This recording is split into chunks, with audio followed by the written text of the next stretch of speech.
Vote चोरी अगर है तो सबसे बड़ा एंटी नेशनल वर्क तो है ही, तो क्राइम। आप ये समझिए, हम लोग लंबे समय से मांग कर रहे हैं कि बैलेट पेपर से चुनाव होना चाहिए।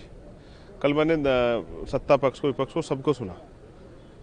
बैलेट पेपर से चुनाव कराने में क्या आपत्ति है? उन्होंने कहा कि समय कम लगता है ईवीएम के जरिए। तो जब आप 7 फेज में चुनाव कराते हैं, जो फर्स्ट फेज में जो वोट करता है उसको 2 महीने इलेक्शन के रिजल्ट के लिए इंतजार करना पड़ता है, तो फिर क्या दिक्कत है? वो एक दिन और इंतजार कर लेगा, लेकिन लोगों के मन में कोई सवाल शंका ना रहे ना, तो बैलेट पेपर से चुनाव करा दो।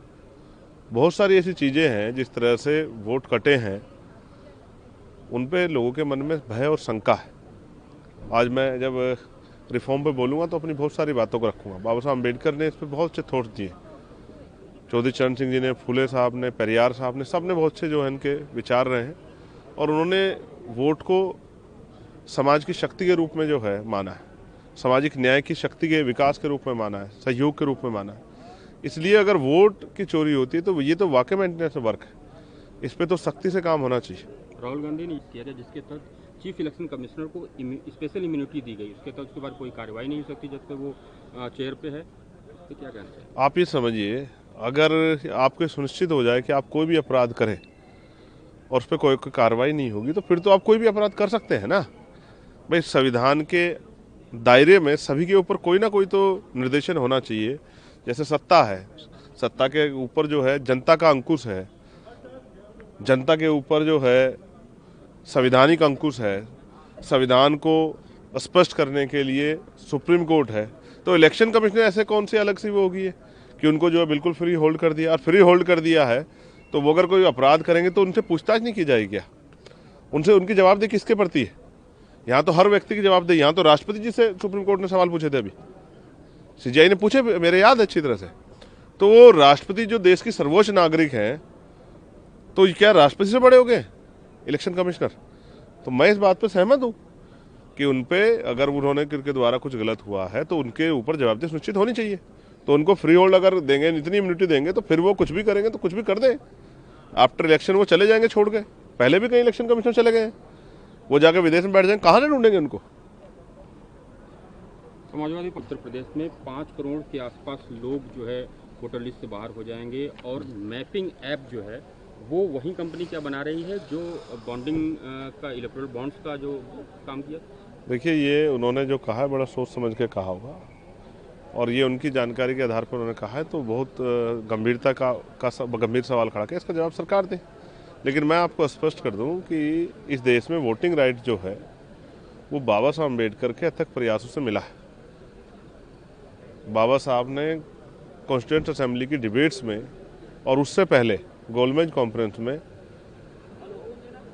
चेम्सफोर्ड सुधार समिति में ये सुनिश्चित कराया कि देश के हर बालिग व्यक्ति को वोट का अधिकार मिलना चाहिए। तो बाबा साहब अम्बेडकर के द्वारा दिए गए इस हथियार को, जो हमारी समाज, जो हमारी सुरक्षा का अधिकार, हमारे सम्मान का, स्वाभिमान का जो अधिकार हथियार है, इसको हम ऐसे नहीं जाने देंगे। ये बात मैं सरकार को और इलेक्शन कमीशन को स्पष्ट करना चाहता हूँ। आप इलेक्शन कमीशन के ऑफिस जाइए ना, अगर आपको कोई परेशानी, आप एज ए पार्टी जाइए, देखिए कौन आपको मिल जाएगा। वो तो ऐसे बन के बैठे कि उनसे कोई बात ही नहीं कर सकता है। हम लोग इलेक्शन कमिश्नर ऑफिस जाते हैं, हमारी टीम, कोई मिलता नहीं, एप्लीकेशन देके आ जाओ, जब उनका मन होगा तब वो आपको एंटरटेन करें। कोई तो एक आदमी हो, यहाँ प्राइम मिनिस्टर से मिलना चाहते हैं, राष्ट्रपति, उनके यहाँ भी प्रोटोकॉल है, लेकिन वहाँ कोई एक आदमी तो बैठा है ना जो आपको रिस्पॉन्ड करता है, वहाँ तो कोई भी नहीं है। तो मैं स्पष्ट कर रहा हूँ, इलेक्शन कमिश्नर हो, इलेक्शन कमीशन हो, ये सब संविधान के अंदर जनता के लिए, हितों के लिए है ना, जनता की वोट के अधिकार को। और कहाँ है इलेक्शन? वो जो वोट बढ़ाने की बात करें 75 साल की डेमोक्रेसी में, तो आप मुझे बताने का काम कीजिए कि जितने % वोट लेके सरकार बनती है उससे ज़्यादा % लोग तो वोट ही नहीं करते हैं भाई। 36% वोट लेके सरकार बनती है, ओवरऑल 60% पोलिंग होता है, 40% लोग वोट ही नहीं करते हैं। तो क्या बढ़ा रहे हो आप लोग? 60% लोगों से आप डेमोक्रेसी चला रहे हो, केंद्र की सरकार बना रहे हो, स्टेट की सरकार बना रहे हो, तो अब क्या बढ़ा रहे हो? कुछ नहीं है।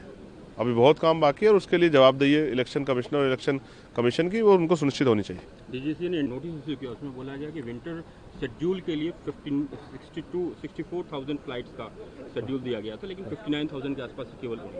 हाँ, तो मैं फिर आपसे कह रहा हूँ ना, जितना आप निजीकरण करेंगे उतना ही सरकारी जो है, जो अंडरटेकिंग है, वो कम होती जाएगी। सरकार का जो हस्तक्षेप है वो कम होता जाएगा। और बेचिए, प्राइवेट सेक्टर को और बढ़ावा दीजिए, जिम्मेदारियां खत्म कीजिए। अपनी जिम्मेदारियों से भागी है और इसका परिणाम भुगती है। कौन सी एयरलाइन है अभी गवर्नमेंट के पास जो ऐसी मुसीबत के समय में जिसको आगे करके जो है लोगों के हितों की रक्षा कर सके? कौन सी एयरलाइंस है कहीं? सब तो बेच दिया आपने सारे पोर्ट्स बेच दिए। आपने कौन सी एयरलाइंस अपने पास रखी कि ऐसे समय में जब आपकी प्राइवेट कंपनियां छोड़ के भाग लग जाए तो जो इस समय के परिस्थिति को संभाल सके? कौन सी एयरलाइन सरकार के पास? तो जितना निजीकरण करके जो है, जितने वादे किए गए थे कि प्राइवेट सेक्टर आएगा तो ये मिलेगा, क्या मिला? सारे सरकार सिस्टम को कोलैप्स कर दिया आपने सिर्फ इस वजह से कि दलित पिछड़ों को आरक्षण की व्यवस्था थी। तो भुगतिए अब। क्या दबाव है प्राइवेट सेक्टर में किसी का? आज छोड़ के भाग जाए। वीके न्यूज उत्तर प्रदेश उत्तराखंड, सच का सारथी।